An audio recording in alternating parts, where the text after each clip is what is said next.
Hi అండి. నేను ఇక్కడే ఉంటున్నాను కదండి. 15 రోజుల నుంచి హైదరాబాద్లోనే గచ్చిబౌలిలో ఉంటున్నామండి. నేను వచ్చేటప్పుడు బండి వేసుకుని వచ్చానండి. నేను భీమవరం నుంచి వెళ్ళేటప్పుడు కూడా నేను బండి వేసుకుని వెళ్దామంటే నేను వస్తాను ఇంటికి అన్నాడని మా వాడికి ఒక వారం రోజులు సెలవు పెట్టుకున్నాడు. నేను వస్తానంటే సరే ఇద్దరం కలిసి అది గచ్చిబౌలి ఫ్లైఓవర్ అండి. ఇద్దరం కలిసి బండి వేసుకుని బయలుదేరామండి. అవి ఇవన్నీ గచ్చిబౌలి ఫ్లైఓవర్ ఆ చుట్టూ టవర్లు అండి. అయితే మీకు ఓ విషయం చెప్పాలండి. నేను డైనమిక్లో ఇంటర్వ్యూకి అటెండ్ అయ్యాను కదండి. ఇజ్రాయెల్ గురించి ఇంటర్వ్యూకి అటెండ్ అయినప్పుడు వాళ్ళు ఏం చెప్పారంటే, నేను డిసెంబరు 26వ తారీఖున నేను ఇంటర్వ్యూకి వెళ్ళాను. అక్కడికి ఢిల్లీ వెళ్ళాను. అయితే అంతకుముందు ఫ్రీ ఇంటర్వ్యూ తీసుకున్నారు, నవంబర్లో తీసుకున్నారు మమ్మల్ని. వాళ్ళు అన్నారు డిసెంబర్లో మీరు ఢిల్లీ వెళ్ళవలసి ఉంటుందన్నారు. సర్లే అని చెప్పేసి ఢిల్లీ 26వ తారీఖున అంటే 20 తారీఖున బయలుదేరి వెళ్ళాము. 26వ తారీఖుకి అక్కడ ఇంటర్వ్యూ అటెండ్ అవ్వాలన్నారు. నేను మా వాడు మేము ఒక నలుగురు ఫ్రెండ్స్ ఉన్నాం. నలుగురు ఫ్రెండ్స్ కలిసి ఢిల్లీ వెళ్ళాము. ఢిల్లీ వెళ్తే అదిగో చూడండి ఒక్కసారి చార్మినార్ ఫొటోస్ చక్కగా చాలా బాగా తీశారండి. అది మెహదీపట్నం దాటిన తర్వాత ఉందండి ఆ లొకేషన్. మెహదీపట్నం దాటేసాం మేము. మెహదీపట్నం దాటేసి బయలుదేరి వెళ్తున్నాం. అయితే ఏమైందంటే ఢిల్లీ ఇంటర్వ్యూకి వెళ్ళామని చెప్పాం కదండి. మాకు అక్కడ రూమ్ ఇచ్చారు, అవన్నీ బాగానే ఉన్నాయి. వాళ్ళు ఏమన్నారంటే, మీరు ఇంటర్వ్యూకి అటెండ్ అయినప్పుడు 10 మీరు అక్కడ ఆఫీస్ దగ్గర ఉండాలి, మీరు ఇంటర్వ్యూ రావాలంటే. సర్లే అని చెప్పేసి మేము అందరం ముందే వెళ్ళిపోయి రిజిస్ట్రేషన్ చేసుకుని ఇంటర్వ్యూ పాస్ అయ్యాము. మేము నలుగురిలో నేను ఒక్కడే పాస్ అయ్యాను. మా ముగ్గురు ఫ్రెండ్స్ వాళ్ళు ఫెయిల్ అయిపోయారండి. సర్లే అని వాళ్ళు ఇంటికి వచ్చేస్తే నేను వచ్చేసాను. నన్ను వచ్చిన 4 రోజులు మెడికల్ చేంజ్ చేసుకోమ్మా నువ్వు అని చెప్పేసి కౌరంపారు. నేను సరే అని ముంబై వెళ్ళాను. ముంబై వెళ్తే ఆ మెడికల్కి 5,500 అన్నారు. సర్లే అని చెప్పేసి తీసుకెళ్ళాను. మెడికల్గా వాళ్ళు ఏమన్నారంటే మెడికల్ చేంజ్ చేసుకున్నారు. మెడికల్ చేంజ్ చేసుకున్నాను. మెడికల్ చేంజ్ సార్ ఎన్ని రోజుల్లో వీసా వస్తుందంటే, మీకు ఖచ్చితంగా 2 నెలల లోపే వచ్చేస్తుంది, డబ్బులు చూసేసుకోండి అని చెప్పేసి అన్నారు. నేను అనుకున్న 2 నెలల లోపు వచ్చేస్తే సర్లే బాగానే చెప్పారు, వీసా 2 నెలలే అంటున్నారు కదా అని చెప్పేసి నేను కట్టి అమౌంట్ ఎంత అన్నారంటే 3,50,000 అని చెప్పారు నాకు. వాళ్ళు ముందు ఏమన్నారంటే 1,50,000 ఇక్కడ కట్టాలి, 2 లక్షలు లోన్ రూపంలో అక్కడ తీసుకుంటామని చెప్పారు. ఇది ఇంకా బాగుంది ఆఫర్ అనుకున్నాము. తర్వాత మెడికల్ అన్నీ అయిపోయిన తర్వాత ఏమన్నారంటే వాళ్ళు, అబ్బాయి అలా కుదరదు, 1,50,000తో సహా 2 లక్షలు కూడా ఇక్కడే కట్టాలి, 3,50,000 ఇక్కడే కట్టాలి, లోను లేదు ఏమీ లేదు, మీరు బయట వాళ్ళు ఎవరినైనా అడిగి అప్పు తీసుకుని ఏం చేస్తారో మీరు తీర్చేస్తారు కదా అక్కడికి వెళ్తే తీసుకోండి అని చెప్పారు. సర్లే అని చెప్పేసి నేను ఆలోచించుకుని సరే మెడికల్ అయిపోయినాయి, అన్నీ అయిపోయినాయి, మనం ఏం చేస్తాం ఇంకా అని చెప్పేసి ఊరుకున్నాను. అదిగోండి కోటి వైపు వెళ్తున్నాం. కోటి సెంటర్ తగులుతుందండి దారిలో. కోటి షాపులు మట్టుకి చాలా బాగున్నాయండి. కోటిలో తక్కువ వస్తువు అంటారు కదండి. మేమైతే ఇప్పుడు కొనలేదు, మీకు దారిలో షాపులు కనపడతాయి చూడండి. అయితే మేము ఏం చేసామంటే, నేను ఇంకా చేసేది ఏమి లేక సర్లే అని చెప్పేసి నేను డబ్బులు చూసుకున్నా అని చెప్పేసి డబ్బులు తీసుకుని రెడీగా పెట్టుకున్నా. 2 నెలలు వచ్చేస్తుంది కదా అని చెప్పేసి వీసా డబ్బులు చూసుకుని రెడీ పెట్టుకున్నాను. నేను అన్నీ సబ్మిట్ చేశానండి. పీసీసీ, మెడికల్ ఇవన్నీ నేను ఎప్పుడు సబ్మిట్ చేశానంటే జనవరి 26వ తారీఖుని సబ్మిట్ చేశాను. జనవరి 26వ తారీఖు మార్చి ఏప్రిల్లో నాకు వీసా రావాలి. ఆఫర్ లెటర్ రాలేదు, వీసా లేదు, ఏమీ లేదు. నేను మార్చి 26వ తారీఖున ఫోన్ చేశాను. ఏంటి సార్ ఇదంటే, కొద్దిగా క్లయింట్ డిలే చేస్తున్నాడమ్మా, కంగారు పడకు వీసా వచ్చేస్తుంది అది ఇది అన్నాడు. సర్లే ఇంకా 2 నెలలే కదా అన్నాడు. ఇంకొక నెల అలా చూద్దాం అని చెప్పేసి నెల చూశాను. మళ్ళీ నెల తర్వాత మళ్ళీ కాల్ చేశాను. సార్ ఏంటి వీసా అంటే వాళ్ళు ఏమన్నారంటే, నీది కంపెనీ చేంజ్ అయిందమ్మా, నీకు ఆఫర్ లెటర్ వస్తుంది చూడు, నీకు వీసా లేట్ అవుతుంది, కంపెనీ చేంజ్ అయింది అన్నారు. అదేంటి సార్, నేను ఎప్పుడో జనవరిలో సబ్మిట్ చేశాను, కంపెనీ చేంజ్ అవ్వటం ఏంటండి అంటే, లేదు కంపెనీ చేంజ్ అయింది, నువ్వు కంపెనీ చేంజ్ అయింది కాబట్టి నీకు కొద్దిగా లేట్ అవుతుంది అన్నారు. సర్లే ఇంకొక నెల వెయిట్ చేస్తానులేండి, దాంట్లో ఏముందని అని చెప్పేసి ఒక నెల వెయిట్ చేశాను. నాకు ఈలోగా ఆఫర్ లెటర్ వచ్చేసింది. అప్పటికే 4 నెలలు గడిచిపోయినాయి. ఆఫర్ లెటర్ కూడా వచ్చింది. ఆఫర్ లెటర్కి వచ్చి నెల 15 రోజులు అలా అయిపోతుంది. సార్ ఏంటి సార్ ఏకంగా నేను నవంబర్లో ఫ్రీ ఇంటర్వ్యూకి వస్తే డిసెంబరు, జనవరి, ఫిబ్రవరి, మార్చి, ఏప్రిల్ 4-5 నెలలు అయిపోతుంది కదా, ఏంటి సార్ వీసా సంగతి ఏంటి సార్ అంటే వాళ్ళ సమాధానం కూడా చాలా రెక్లెస్గా చెప్తున్నారండి. ఒకసారి చెప్తున్నారు లేదా సమాధానం కరెక్ట్గా చెప్పట్లేదు. వస్తుంది కంగారు ఎందుకు, మేమేం మా చేతుల్లో ఏముంది, పైన వాళ్ళు ఇవ్వాలి కదా అది అని వాళ్ళ స్టేట్ చెప్పేది. కోటిలో చూస్తారా వర్సిటీ ఇవన్నీ ఇదంతా కోటి అండి, ఇది కోటి బజారు. ఇంకా లోనక షాపులు గట్రా ఉన్నాయి, షాపులు చాలా ఉన్నాయండి లోనికి. చూడడానికైతే చాలా బాగుందండి. అసలు కోటిలో ఎక్కువ షాపింగ్ చేయడానికి వచ్చారు. అది ట్రాఫిక్ కూడా చాలా హెవీగా అక్కడ. మళ్ళీ మధ్యాహ్నం మేము 2 గంటలకి బయలుదేరాం. మేము 2 గంటలకి బయలుదేరితే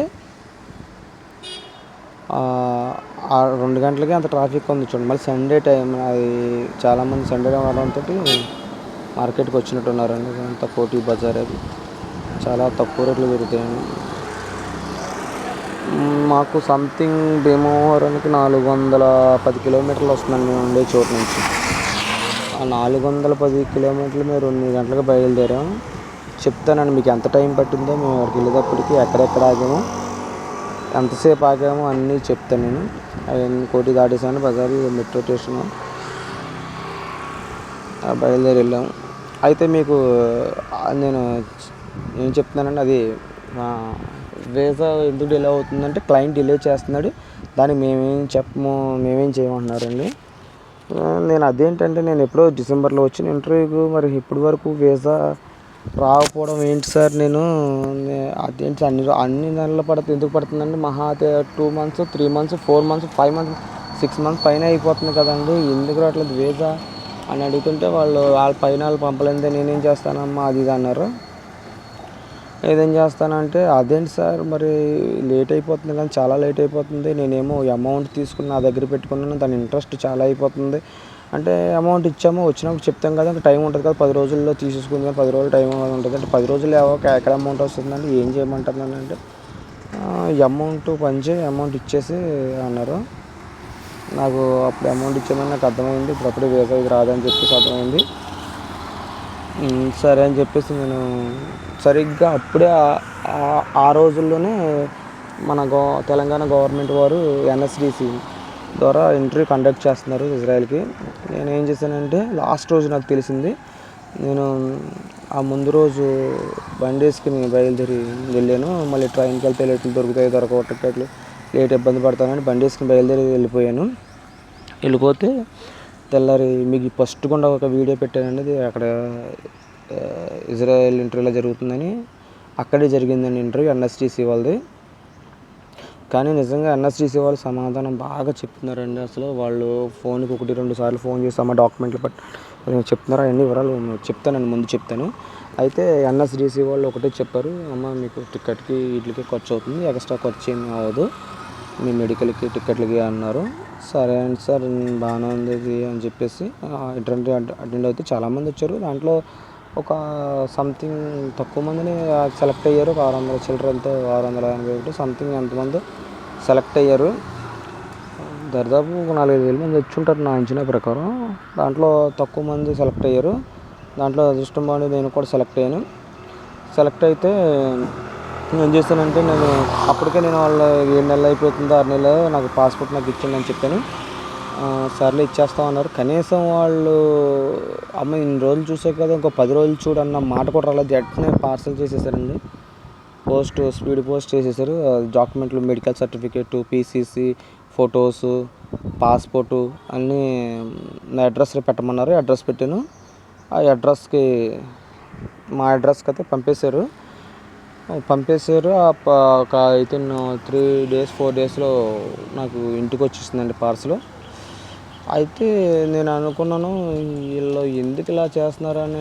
ఇజ్రాయెల్ ఒక అతను నా ద్వారా మాతో పాటు ఇంటర్వ్యూ వెనకాల వాళ్ళకి ఏప్రిల్ అయిన వాళ్ళు వెళ్ళారండి ఇంటర్వ్యూకి, మాకు డిసెంబర్ అయిన వాళ్ళకి మేము ఇంటర్వ్యూ అదిగోండి అది ఔటర్ రింగ్ రోడ్ అండి, అది ఫ్లైఓవర్ది ఔటర్ రింగ్ రోడ్. ఆ ఔటర్ రింగ్ రోడ్ మన హైదరాబాద్ చుట్టూ ఉంటుందండి. ఔటర్ రింగ్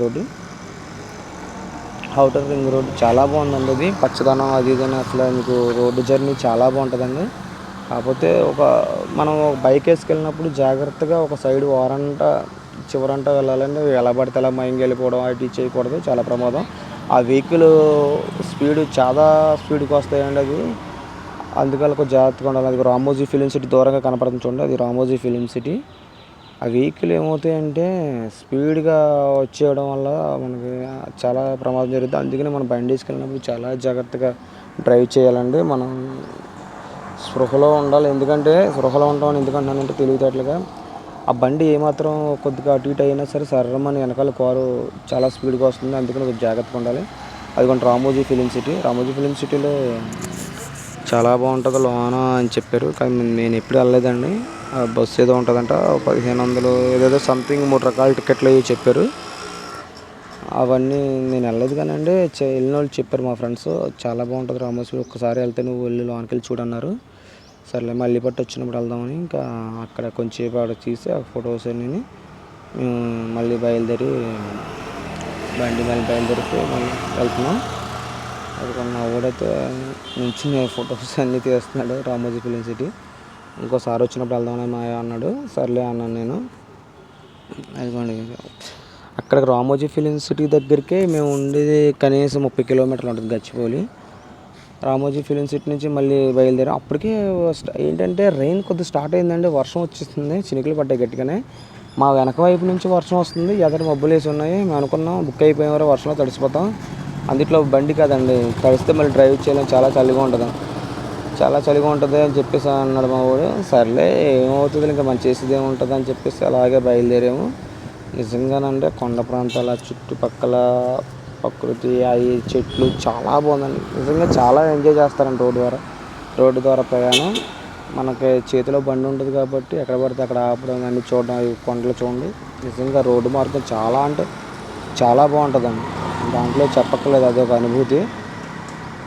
కాకపోతే సేఫ్ సైడ్ డ్రైవ్ చేయాలంటే ఎలా పడితే అలా డ్రైవ్ చేయకూడదు. డ్రైవ్ కుదరకపోతే మట్టుకు మీరు ఎట్టి పరిస్థితుల్లో రోడ్డు ప్రయాణం చేయొద్దు, అది చాలా డేంజర్. అది కొద్దిగా డ్రైవ్ సేఫ్టీగా చేయాలి. అది చూడండి కొండ, ఆ మబ్బులు, అసలు అది చూస్తాకే చాలా చాలా బాగుందండి. అందుట్లో 2ంటికి బయలుదేరితే వేసవికాలం అయితే ఆ ఎండ వేడికి అసలు 2ంటికి కాదు కదా 4ంటికి కూడా బయలుదేరలేము. కానీ మబ్బులు వేడవుతుంటే చల్లగా చాలా బాగా అనిపించింది. డ్రైవ్ అసలు చేస్తున్నాం కానీ ఏది అలుపు లేదు అసలు, అంత బాగా మేము ప్రయాణం చేసేవాళ్ళు. అది ఇంతలోనే అక్కడ దగ్గరలో ఇంకా ఊరు దాటేసి సూర్యాపేట దగ్గరలో చిట్యాల ఇవి ఉన్నాయి, చిట్యాలు దాటుకుంటూ సూర్యాపేట దగ్గరలోకి వెళ్తున్నాము. చిట్యాల తగులుతుంది మధ్యలో, అది విజయవాడ చిట్యాల నారాయణపూర్. అది అయితే మీకు విషయం అండి, అది వాళ్ళు డైనమిక్ వాళ్ళు చెప్తున్నాను కదండి. అయితే వాళ్ళు ఏం చేశారంటే ఇంకా ఆ పార్సల్ వెంటనే కనీసం నేను సార్ నా ఈ పార్సల్ చేసి పంపేయండి అంటే కనీసం వాళ్ళు 6 నెలలు 7 నెలలు చూసావు, ఇంకొక 10 రోజులు చూడు 15 రోజులు చూడు, గ్యారంటీగా వస్తాను భరోసా కూడా చెప్పలేదండి. కనీసం భరోసా చెప్పలేదు. వెంటనే వాళ్ళు సరేనమ్మా పార్సల్ చేసేస్తాం మీది మెడికల్ రిపోర్ట్ సహా అన్నారు. ఇదేంటిది ఎలా చేసేస్తున్నారు అని చెప్పేసి అనుకున్నాను. నేను ఇంకా వీసా రాదనుకున్నాను. కానీ ఏప్రిల్ నెలలో ఇంటర్వ్యూ పాస్ అయిన వాళ్ళు వెళ్ళిపోయారు. డిసెంబర్లో పాస్ అయిన వాళ్ళు ఆగిపోయారు. కొంతమంది ఏప్రిల్ వెనకాల పాస్ అయిన వాళ్ళు వెళ్ళడం అంటే, నేను అక్కడికి అడిగాను వెళ్ళడం అంటే ఏం చేస్తామో అది అంటున్నారు. వాళ్ళు సరిగ్గా సమాధానమే చెప్పట్లేదు. వాళ్ళు సమాధానం చెప్పకపోతే మా వాళ్ళ ఫ్రెండ్ వెళ్ళాడు. నేను అతను కాంటాక్ట్ నెంబర్ తీసుకుని నేను కాల్ చేశాను. సార్ ఇది మీరు డైనమిక్ ద్వారానే కదా వెళ్ళారంటే, అవును డైనమిక్ ద్వారా. నేను కన్సల్టెన్సీ ఫ్రాడ్ అని చెప్పట్లేదు, కానీ ఇక్కడ ఏదో మోలీ జరుగుతుంది డైనమిక్లో అనుకున్నాను. ఏంటంటే మేము డైరెక్ట్గా ఏజెంట్ ద్వారా వెళ్ళలేదండి, నేను డైరెక్ట్గా వెళ్ళాము. మా అమౌంట్ తక్కువ, ఏజెంట్ ద్వారా వెళ్ళిన వాళ్ళు 5 నుంచి 6 lakhs ఎంతో సంథింగ్ అమౌంట్ వాళ్ళు తీసుకుంటున్నారు. నేను అనుకున్నాను అనమాట అప్పుడు. అయితే ఈ అమౌంట్ ఎక్కువ తీసుకున్న వాళ్ళని తొందరగా పంపుతున్నారు, అమౌంట్ తక్కువ తీసుకున్న వాళ్ళని ఆపేసి వాళ్ళని ఆపుతున్నారు అనుకున్నాను. నేను అతనికి కాల్ చేశాను. ఇది చెక్ పోస్ట్ అండి, ఇది చెక్ పోస్ట్ దగ్గర అసలు మీకు రోడ్డు చూస్తే ఎంత ఎడల్పు ఉంటుంది, అది ఎక్కడో ఉన్నట్టు ఉంటుందండి. ఫారిన్ కంట్రీలో అంత బాగుంటుంది, అంత ఎడల్పు సిమెంట్ రోడ్లు అయ్యి చాలా అంటే చాలా బాగుంటుంది ఈ చెక్ పోస్ట్ దగ్గర. చెక్ పోస్ట్లో వస్తూ ఉంటే దారిలో తగులుతాం. మేము అది ఇంకా సర్లే అని చెప్పేసి మేము వచ్చేటప్పుడు పెరుగన్నం తెచ్చుకున్నామండి.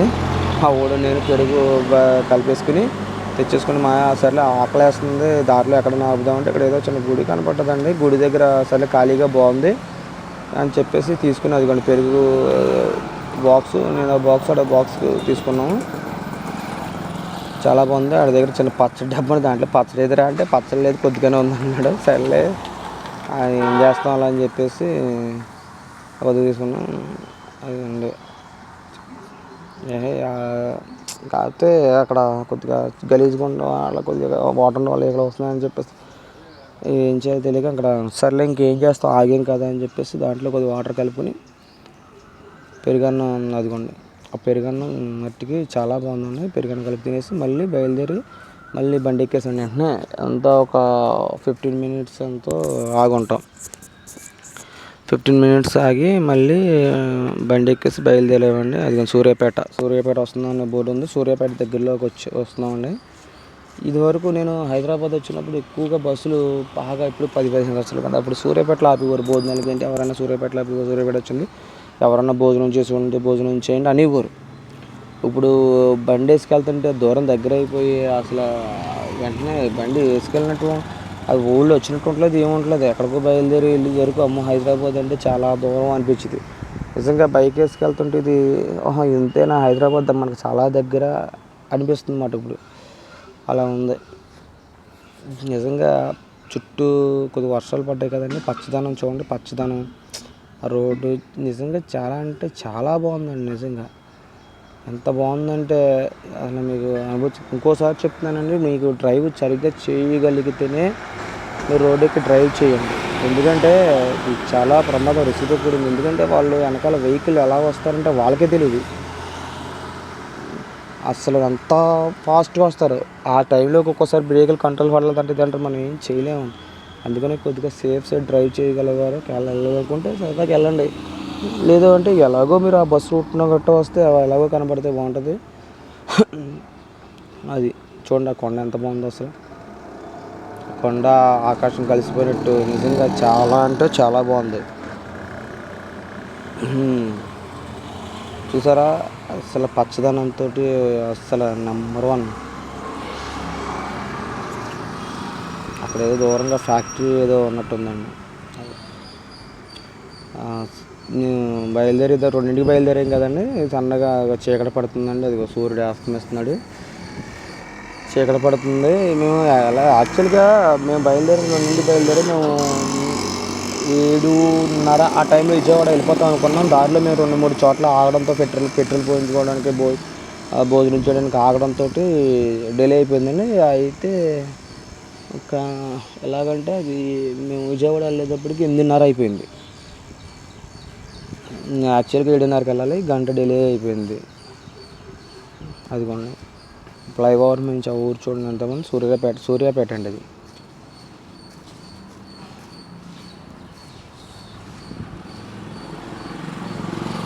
ఇంకా చీకటి పోయింది. చెక్ పోస్ట్ దగ్గరలో టోల్ గేట్ ఒకటి వచ్చిందండి. చీకటి పడటంతో అది చూడండి అసలు లైటింగ్, అసలు లైట్లు ఎంత అంటే అంత బాగున్నాయి. మీకు డైనమిక్ గురించి చెప్తున్నాను కదండి, నా ఇజ్రాయెల్ ప్రయాణం అసలు ఛానల్ పెట్టింది దాని గురించి అండి. అతను పంపుతాడు ఇజ్రాయెల్ అని నేను ఎంతో ఆశపడ్డాను. డైనమిక్ వాళ్ళు వాళ్ళ అమౌంట్ ఎక్కువ కట్టించుకున్న వాళ్ళు నాకు తెలిసి అయితే అమౌంట్ గురించి వాళ్ళు ఏజెంట్ ద్వారా వెళ్ళిన వాళ్ళని పంపుతున్నారని, డైరెక్ట్గా వెళ్ళిన వాళ్ళని వాళ్ళు పంపట్లేదండి. వాళ్ళు 7 నెలలు పడుతుందండి అసలు వీసా ఎక్కడైనా. అది 7 నెలలు డిసెంబర్లో. చాలామంది మా ఫ్రెండ్స్లో చాలామందికి రాలేదు వీసాలో. అది ఏంటంటే క్లయింట్ డిలే చేస్తున్నాడు అని అంటున్నాడు. మరి ఏం జరుగుతుంది, డిలే చేస్తున్నాడో లేకపోతే అమౌంట్ గురించి వీళ్ళు పక్కన పెట్టారో నాకు తెలీదు. పాస్పోర్ట్ ఇమ్మనగానే టక్మని సరే అని పంపేశాడండి వాడు. కనీసం లేదంటే ఒక 10 రోజులు ఆగు, 15 రోజులు ఆగు, 2 రోజులు ఆగేమో నాకు మాట అనలేదండి. అప్పటికే మెడికల్కి నాకు 5,600 రానిపోని ట్రాన్స్పోర్ట్ ఛార్జీలు అవి కలిపి 10,000 పైన అయిపోయినాయి. ఢిల్లీ వెళ్ళిన ఒక 5,000 పాస్పోర్ట్ తత్కాలు అర్జెంట్ అన్న వెంటనే నీకు ఏదో చేత పాస్పోర్ట్ వెంటనే తత్కాలు చించేసుకున్నారండి. నార్మల్గా అయితే 15,000 నుంచి 2,000 తత్కాలు అయితే 5,000 6,000 తేలిపోద్ది కదండి. అదొక వేస్ట్. మొత్తం కలిపి నాకు ఒక 15,000 దాకా వేస్ట్ ఖర్చులు అయిపోయినాయండి అటు ఇటుని. అయితే నేను ఏమనలేదు, దాని గురించి కూడా ఏమనలేదు. సర్లే అని చెప్పేసి ఎన్ఎస్డిసికి ఇంటర్వ్యూకి అప్లై చేసుకున్నాను కదండి, అది ఇంటర్వ్యూలో పాస్ అయ్యాను. ఆ ఇంటర్వ్యూలో పాస్ అయిన తర్వాత ఇంటర్వ్యూలో పాస్ అయిన తర్వాత వాళ్ళు ఏమన్నారంటే పీసీసీ ముందు అన్నారు, పీసీసీ రీసెంట్ పీసీసీ ఉండాలన్నారు. నాది జనవరిలో ఉన్నాయి సార్ అంటే, అదిగోండి విజయవాడ ఎంటర్ అయిపోయామండి. Welcome to Vijayawada. అప్పుడు విజయవాడ వచ్చేసరికి 8:30 అయిందండి మాకు. అయితే పీసీసీ అన్నీ వాళ్ళు సబ్మిట్ చేయమన్నారండి. మళ్ళీ పాపం జనవరిలో పనిచేద్దన్నారు. సర్లే నా పీసీసీ బట్టి నా దగ్గర ఇంకో మెడికల్ ఉందంటే, ప్రైవేట్ ఆల్రెడీ నేను చేయించుకున్నానంటే, ప్రైవేట్ మెడికల్ పనిచేయదమ్మా, నువ్వు మళ్ళీ గవర్నమెంట్లో చేయించుకోవాలన్నారండి. వాళ్ళు పీడిఎఫ్ ఫార్మేట్ పెట్టారు. నేనేం చేశానంటే మా దగ్గరలో ఉన్న గవర్నమెంట్ హాస్పిటల్ తణుకు హాస్పిటల్కి వెళ్ళామండి. తణుకు హాస్పిటల్కి వెళ్ళి నేను మెడికల్ గట్రా చేయించుకున్నాను. అలా అవన్నీ సబ్మిట్ చేస్తాక హైదరాబాద్ వచ్చానండి నేను.